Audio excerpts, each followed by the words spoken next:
Breaking news out of Richmond, where police say a dozen people have been arrested after officers declared an unlawful assembly at City Hall last night. Officers made the announcement after they say protesters blocked traffic along Marshall Street by throwing cones, barricades, and trash cans into the road. Police say some people even threw rocks and other objects at officers. One of them was hit with a hickory stick. After 45 minutes of declaring the protest unlawful, police began arresting those who refused to leave. Our Brendan King has been following up on the events that happened last night.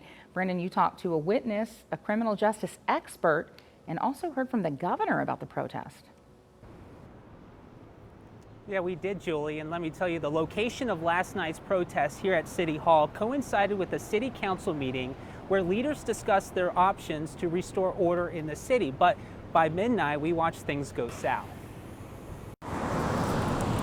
Graffiti remains after a Monday night clash between police and protesters outside Richmond City Hall. I brought out the food, and we had some speeches, some really amazing speeches. Kalia Harris helped organize food to take to Marshall Street, the site they've now dubbed Reclamation Square. We also had the bike marshals as well, so they had cordoned off the street to make sure that it was safe for folks inside. Get back! Hold up, hold your At midnight, Richmond police declare an unlawful assembly, citing the sit-ins and blocking traffic that impact public safety. Officers move in, deploying tear gas and shoot pepper bullets to clear the street, according to witnesses. The police say protesters threw objects. Folks were comfortable and safe, and that only changed once the police came and declared it unlawful. Tuesday, Governor Ralph Northam urged protesters in the city to work together. But after 3 weeks, it is no longer clear what the goals are or a path to achieve them. Clearly, Richmond needs a different path forward. These nightly conflicts cannot continue indefinitely. The police are in a difficult position.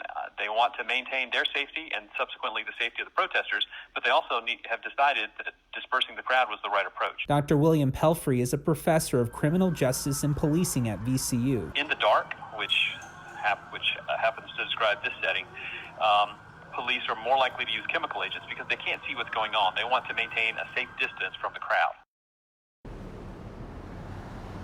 And we're also hearing from Mayor LeVar Stoney about these protests. He said in a statement, quote, "I understand the goals of those who occupied the street outside of City Hall last night. I know that they want to be heard, but camping in the street, barricading a public right-of-way, and blocking access to a nearby hospital is simply not the way.